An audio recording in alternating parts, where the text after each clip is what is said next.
Welcome back, AP.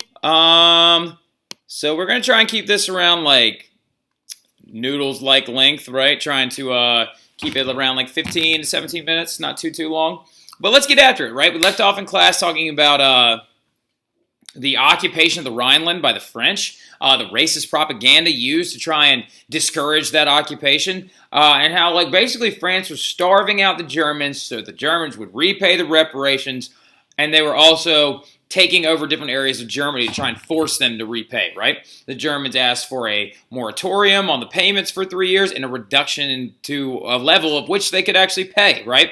Now, all of this crisis, though, the occupation of the Rhineland and of the Ruhr state and all these other things, are going to cause massive inflation in Germany. Because to try and combat this foreign influence, the Germans are just going to start printing money. Right? They just start printing money to pay their bills, causing runaway inflation. The saying was that basically people showed up with bags of Deutschmarks to buy handfuls of groceries, right? And Germans, at this point, their nationalism is going to begin to run rampant. German citizens are going to blame everyone for their misfortune, including communists, the Jewish community, the French, the English, everybody, right? And this is going to lead to German societal isolationism, which is going to lead to fascism later on, right? The idea that the state and the German people are more important than the German individual. This is also going to lead to the rise of Hitler and the Nazi Party, right? Germany is going to bend eventually and agree to resume payment of the reparations based on what they could pay. France is going to agree and pull their troops out of the Rhineland, right?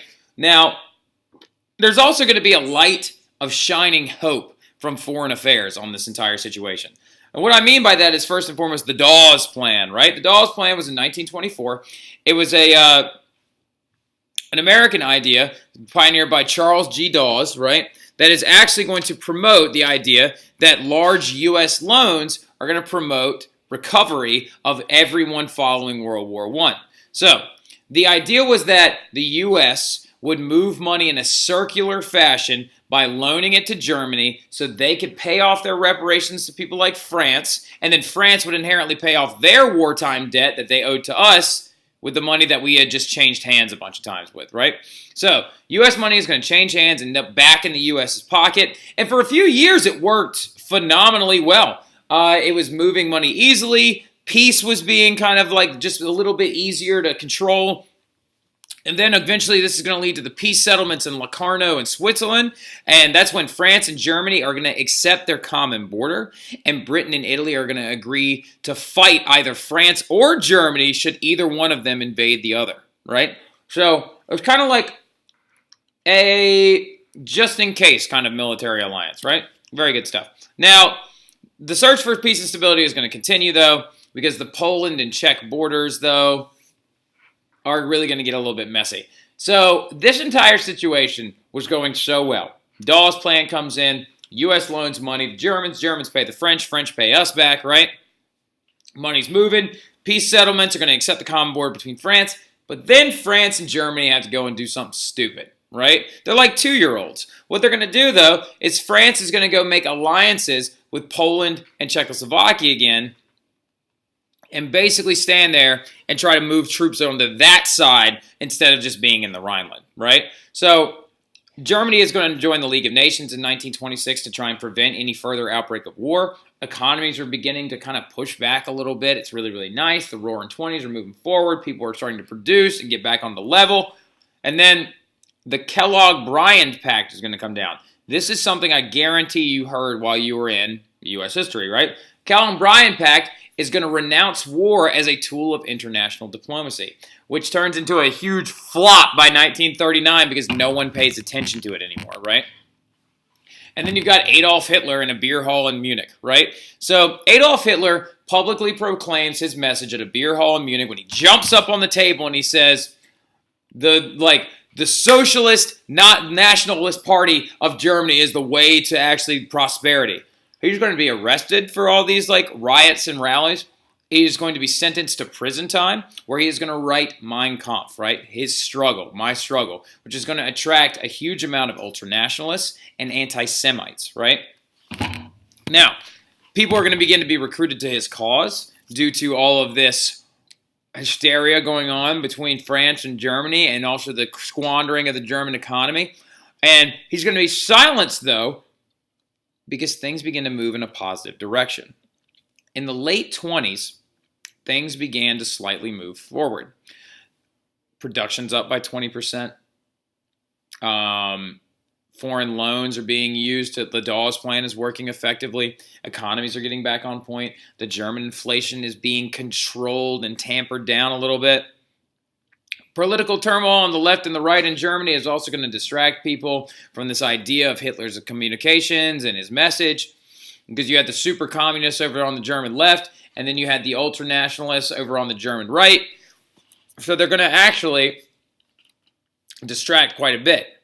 But then we're going to get into something terrible that happens here in about 2 seconds. Now, the state of Britain and France, though, looking away from Germany for a moment, France is going to be battling for support of its workers. The socialists and the communists are really, really going after that group of people. And then the taxes are going to be raised. Spending is going to get cut. Massive rebuilding efforts are going to go into play. And there's going to be some inflation of the German or of the French franc, is what it's called, their currency. But however, it's going to be controlled, right? And the franc is going to get back to about 20% of what it was worth before World War I. England, on the other hand, guerrilla war with Ireland is going to lead to Southern Catholic Ireland winning its autonomy. They're going to get their home rule bill, and they're actually going to be allowed to become their own country. The Labour Party is going to replace the Liberal Party, so the Labour Party begins to rise up and gradually starts to compromise with the Conservatives.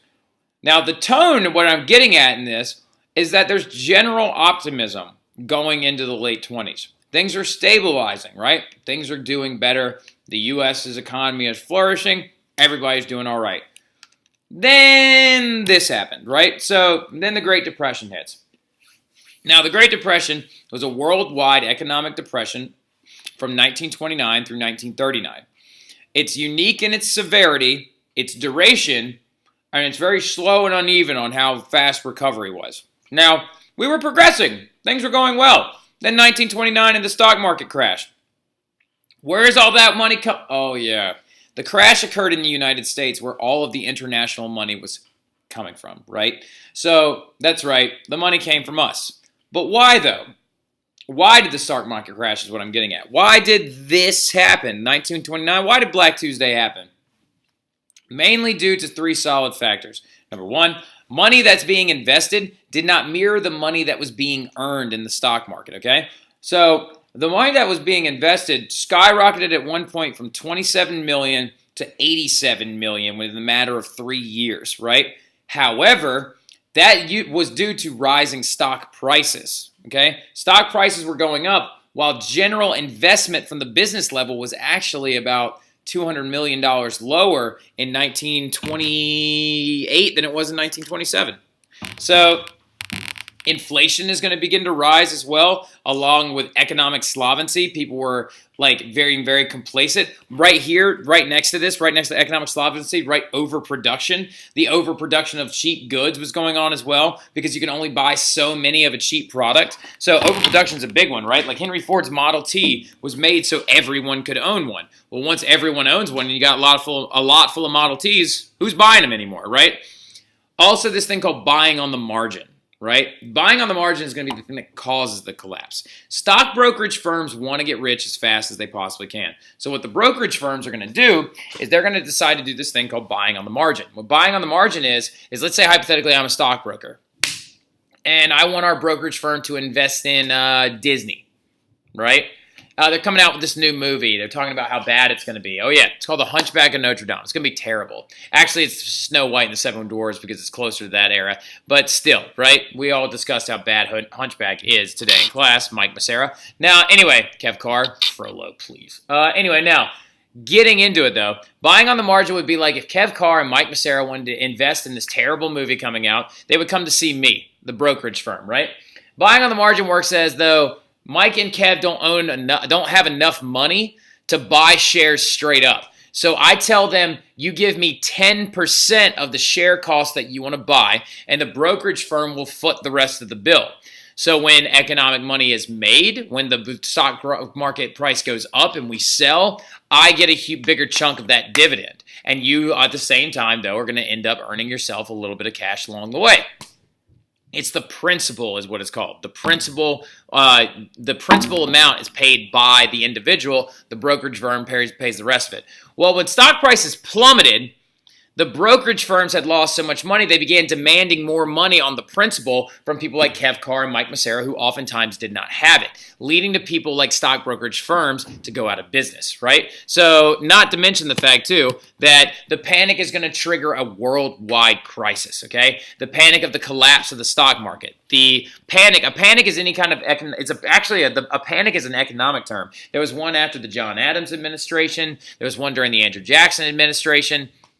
But it's a worldwide crisis, right? The U.S. began calling back a lot of these short-term loans that they had actually been issuing under the Dawes Plan. The problem with that is that the public are going to begin to withdraw rapidly. They're going to begin to withdraw money from their banks rapidly, and businesses are going to be unable to get loans from banks that don't have money due to the fact that the public was pulling liquid cash out, right?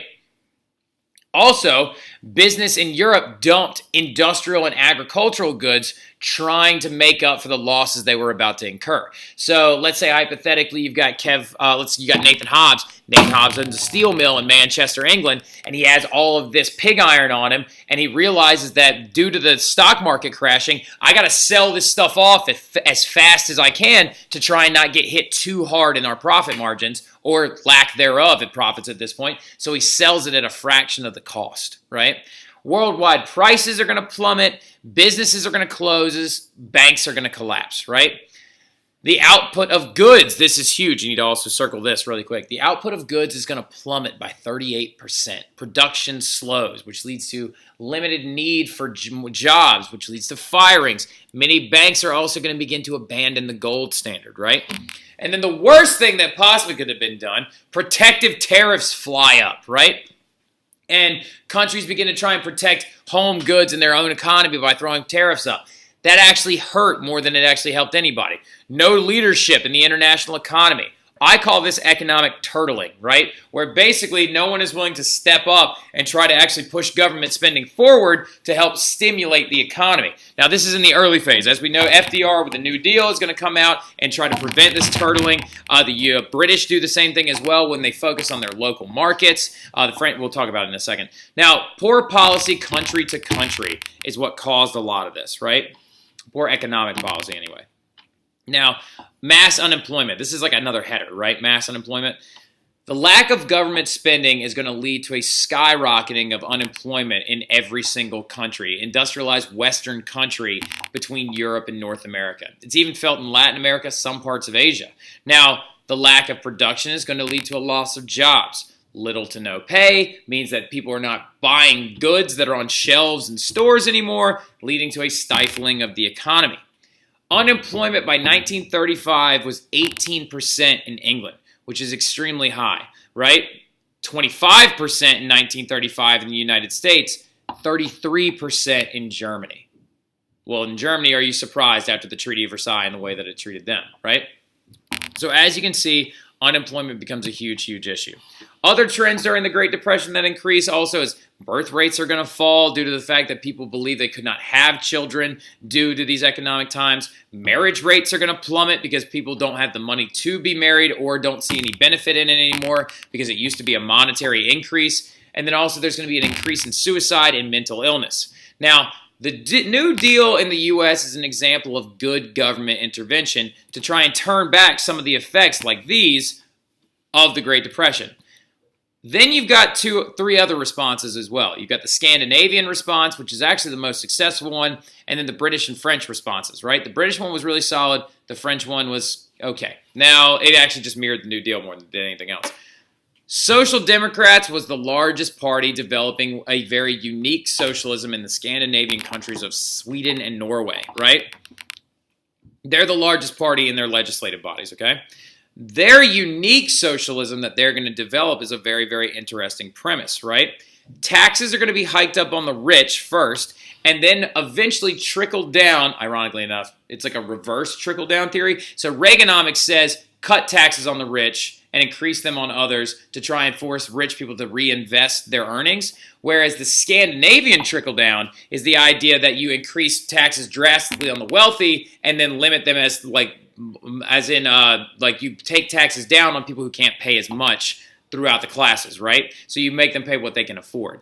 Now, based on this cooperative social action, they're going to create a government where deficit basis, which means they're actually going to invest money in their society, is going to be based around public works, old age pensions, unemployment pay, subsidized housing. The Scandinavian response to the Great Depression is considered the most successful in stabilizing their economy, right? So taxes were hiked on the wealthy, and then they were also hiked up on people that could afford to pay them based in cooperative social action.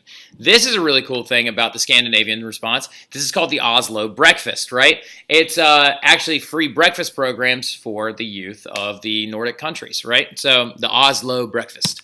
Now, anyway, the similar government intervention programs are going to be launched in France and Britain, not similar to the Scandinavian response, but similar as in the message and the abilities. The French is going to mirror the New Deal, and the British are going to reorganize their economy around local local, not international markets, right? So the Great Depression was a massive leader into the destruction and the dismay leading into World War II. But now, starting tomorrow, we're going to actually get into World War II, right? The turnaround was that quick, right? It's insane. Y'all have a good evening, though. I'll see you guys tomorrow.